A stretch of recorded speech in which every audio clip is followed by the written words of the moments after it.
বুঝাইলে বোঝিস না তুই কোন জঙ্গলের পাখি রে, আজ মন মর চঞ্চল রে।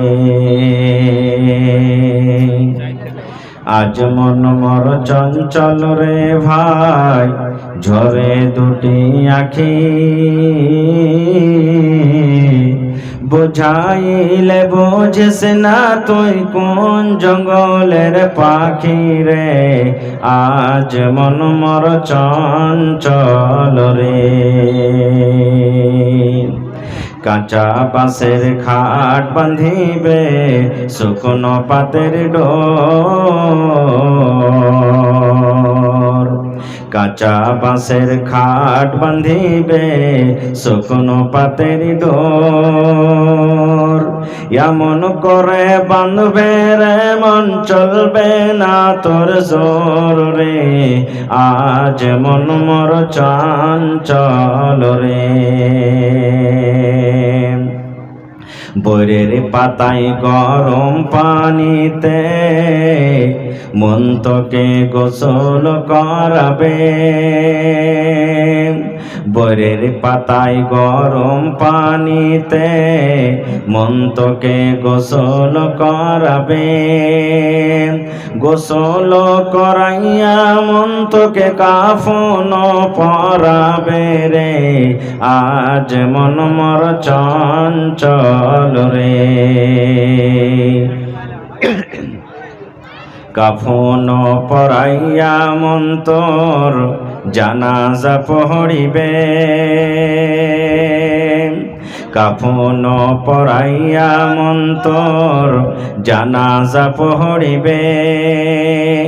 জানাজা পড়িয়া মন তোকে দফন করিবে রে, আজ মন মর চঞ্চল রে। মা কান্দিবে বেটার বেটা, বোন কান্দিবে ভাই। মা কান্দিবে বেটার বেটা, বোন কান্দিবে ভাই। পরের বেটে সেও তো কানবে আর তো কেহ নাই রে, আজ মন মর চঞ্চল রে। ঘরের বেগম সেও তো কানবে আর তো উপায় নাই রে, আজ মন মর চঞ্চল রে।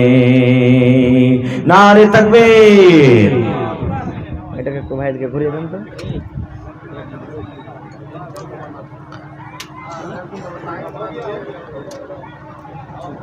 আজকে জলসার যোগ্যতময় শ্রদ্ধেয় সভাপতি সাহেব, উপস্থিত উলামায়ে কেরাম, সামনে বসে থাকা ইসলাম দরদি দিন দরদি ভাই বাবাজিরা, পর্দানাসীন মায়েরা এবং খালারা, সমস্ত তারিফ ও গুণগান সেই মহান আল্লাহ তাবারাক ওয়া তাআলার জন্য, যে মহান আল্লাহ তাবারাক ওয়া তাআলা এত রাত হওয়া সত্ত্বেও নরম গরম বিছানাকে ত্যাগ করে এই পিন্ডালের তলাতে বসে কিছু বলার ও শোনার তৌফিক দিয়েছেন। তাই আমরা সে আল্লাহর প্রশংসা করি, অন্তর থেকে মহব্বতের সাথে সকলেই পড়েন আলহামদুলিল্লাহ। একটু জোর করে মুখ খুলে পড়েন ভাই আলহামদুলিল্লাহ।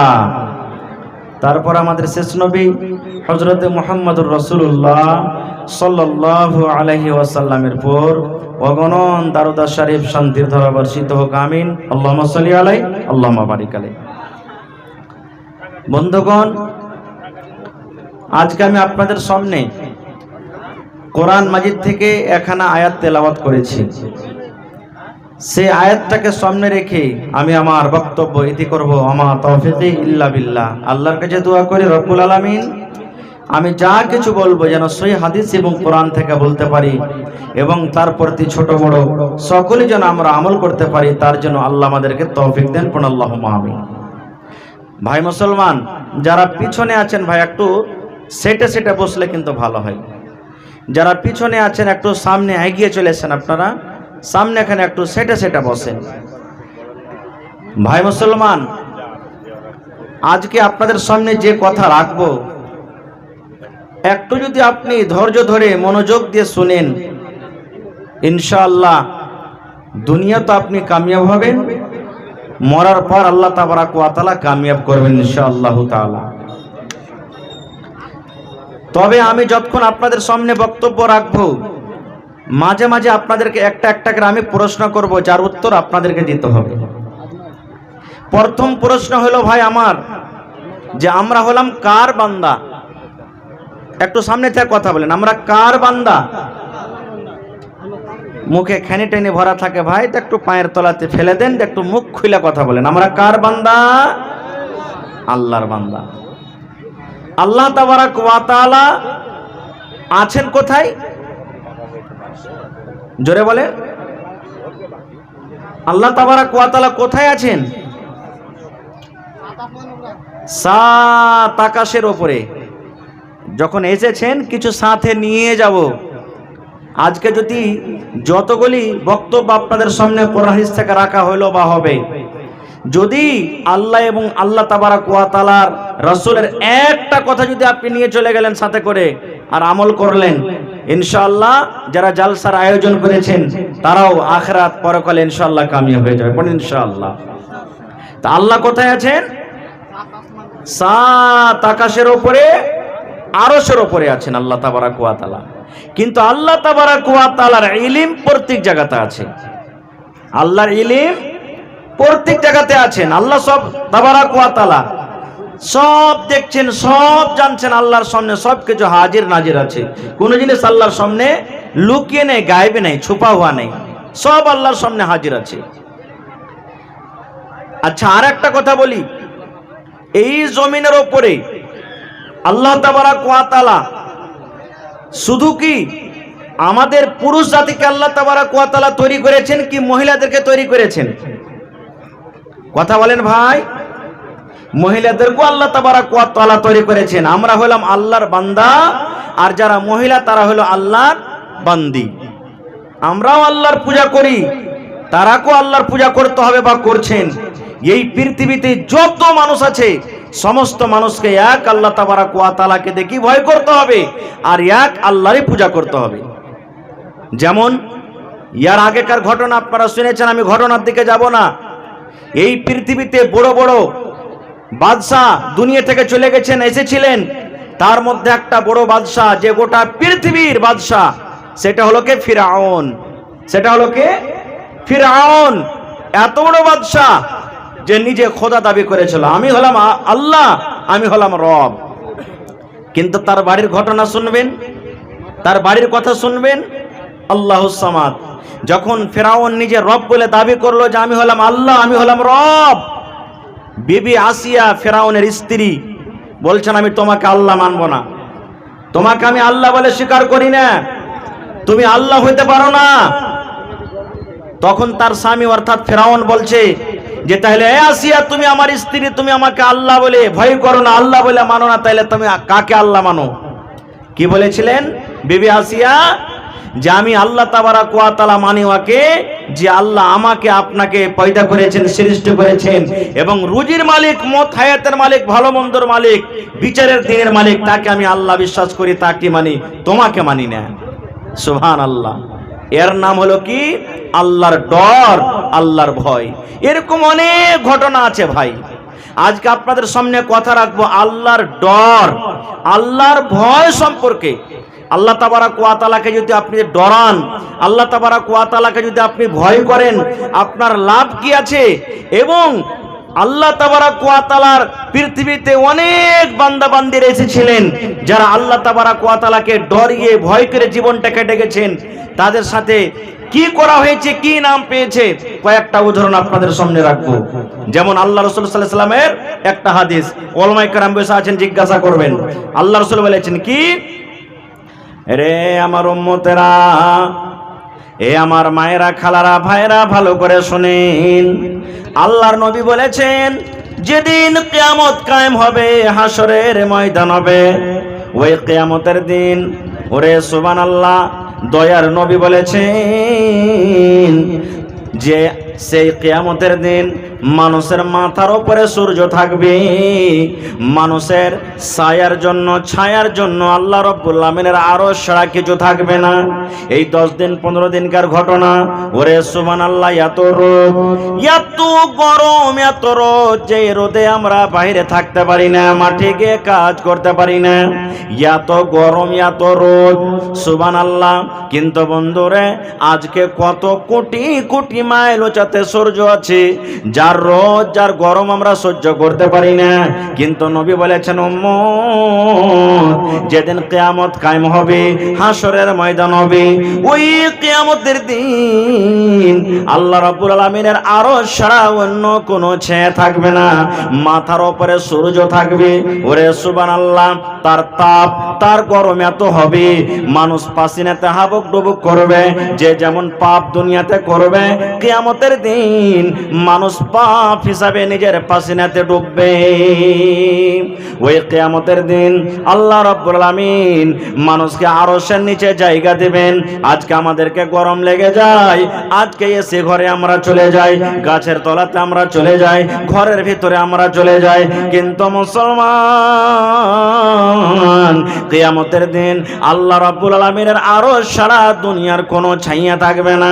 সেই দিন কোনো গাছ থাকবে না, সেই দিন কোনো মসজিদ থাকবে না, সেই দিন কোনো মাদ্রাসা থাকবে না, সেই দিন কোনো মন্দির থাকবে না। পৃথিবীর যত রকম ছায়া দেখতে পাচ্ছেন, কিয়ামতের দিন থাকবে না। দয়ার নবী বলেছেন, উম্মত, এই বেঁচে থাকা কালে এই জমিনের উপরে 7 প্রকারের যদি তোমরা আমল করে যাও, 7 রকম যদি তোমরা নেক কাজ করে যাও, আল্লাহ রাব্বুল আলামিন কিয়ামতের দিন ডাক দিবেন আর বলবেন, বান্দা বান্দিরে, এসো এসো, তোমরা আমার আরশের তলাতে জায়গা নিয়ে নাও। 7 প্রকারের যারা দুনিয়াতে আমল করবে, অত কথা আপনাদের সামনে আমার বলার সমানে আমি বলতে যাব না, আল্লাহ হায়াত রাখেন, আবার কোনোদিন বলবো। তবে 7 প্রকারের মধ্যে 1 প্রকার লোক কেউ হবে, আল্লাহর নবী বলেছেন, যারা আল্লাহর ডরে, আল্লাহর ভয়ে, রাতের বেলাতে হোক কিংবা দিনের বেলাতে হোক, যে সমস্ত মানুষেরা নর হোক কিংবা নারী হোক, জাহান্নামের কথা মনে পড়ে গেল, দোজখের কথা মনে পড়ে গেল, জাহান্নামের আগুনের কথা মনে পড়ে গেল, কবরের কথা মনে পড়ে গেল, আল্লাহ রাব্বুল আলামিন কিয়ামতের দিন বিচার করবেন, মানুষের হিসাব নেবেন, আল্লাহ রাব্বুল আলামিনের ডর ভিতরে গেড়ে গেল, ভয় ভিতরে গেল, আর ওই ডরের কারণে, ভয়ের কারণে, ওরে সুবহানাল্লাহ, তার চোখের কোনা দিয়ে 1 ফোঁটা পানি ঝরে গেল, আল্লাহর ডরে, আল্লাহর জাহান্নামের ডরে চোখ দিয়ে পানি ঝরে গেল। ওরে সুবহানাল্লাহ, কিয়ামতের দিন নবী বলেছেন, ওই উম্মতেরা, ওই সমস্ত নর নারীরা যারা আল্লাহর ডরে, আল্লাহর ভয়ে যারা চোখ দিয়ে পানি ঝরায়, আল্লাহ রাব্বুল আলামিন কিয়ামতের দিন আরশের তলাতে তাদেরকে জায়গা দান করবেন। নারে তাকবীর। আমরা কোনোদিন জীবনে কেঁদেছি ভাই? নবী বলেছেন, যখন তুমি দোয়া করবে আল্লাহর দরবারে, এমন ভাবে তুমি আল্লাহর দরবারে দোয়া করো যেন তোমার চোখ দিয়ে পানি ঝরে। পৃথিবীতে মুসলমান 3 ভাগ পৃথিবীকে করে, 2 ভাগ পৃথিবীতে জল আছে, পানি আছে। আজকে দেখেন কত বড় বড় সমুদ্র। ওরে সুবহানাল্লাহ, 40-50 বছর বাদ এই যে দেখেন আপনার নেপালের যে ফাটক আছে, বাঁধ আছে, গেট আছে, 40 বছর পর গোটা 57 গেটকে খুলে দেওয়া হয়েছে। 40 বছরকার ভিতরে এত পানি ছাড়া হয়নি। আজকে দেখেন ভাগলপুর ডুবে গেল, আজকে বাংলাদেশ ডুবে গেল, আজকে অমুক জায়গায় ডুবে গেল, দেখছেন জলে। আল্লাহ রাসূল বলেছেন, উম্মত, জাহান্নামের ভিতরে গোটা পৃথিবীর পানিকে যদি তুমি নিয়ে যে ঢেলে দাও, জাহান্নামের আগুন কিন্তু নিভাবে না। নিভাবে? জাহান্নামের আগুন নিভাবে? 1 ডল পানি যদি আপনি রেখে দেন, আখার ভিতরে আগুন নিমিয়ে যাবে। বন্ধুরে আমার, ঘরের ভিতরে আগুন লেগে গেছে, দমকল নিয়ে আসলেন, পানি দিলেন, নিমিয়ে গেল। কিন্তু মুসলমানের ওই আগুন জাহান্নামের ভিতরে আছে। গোটা পৃথিবীর পানিকে যদি নিয়ে যে জাহান্নামের ভিতরে ঢেলে দেন, জাহান্নামের আগুন নিভাবে না। আল্লাহ রাসূল বলেছেন, উম্মত রে, যদি তুমি ওই জাহান্নামের আগুনকে নিমাইতে চাও, তুমি যদি ওই জাহান্নামের আগুন থেকে বাঁচতে চাও, তাহলে তুমি একমাত্র আল্লাহর ভয় করো, একমাত্র আল্লাহকে দেখে ডরাও, এক আল্লাহকে দেখে ভয় করো। উঠতে আল্লাহকে ভয় করো, চলতে আল্লাহকে ভয় করো, কাজে আল্লাহকে ভয় করো, সোয়াতে আল্লাহকে ভয় করো, নামাজে আল্লাহকে ভয় করো, গুনাহ করতে গিয়ে আল্লাহকে ভয় করো। যে কোনো টাইমে তুমি আল্লাহকে দেখে ভয় করো, জাহান্নাম দেখে ভয় করো। আর এই ভয়ের কারণে যদি তোমার চোখ দিয়ে এক ফোঁটা পানি বের হয়ে যায়, এই এক ফোঁটা চোখের পানিতে তোমার জন্য আল্লাহ জাহান্নামকে আল্লাহ নিমিয়ে দিবেন। সুবহানাল্লাহ। তাহলে আল্লাহর ভয় কি জিনিস? একটা বুখারী শরীফের হাদিস আপনাদের সামনে তুলে রাখি। আল্লাহর নবী বলেছেন, এক জামানাতে একটা লোক ছিল, লোকটার কয়েকটা বেটা। হাদিস কিন্তু বুখারী শরীফের, ভালো করে শুনবেন। ওই লোকটার কয়েকটা বেটা। আমরা যখন মরি, বেটা বেটিরাকে ওসিয়ত করি, বেটা রে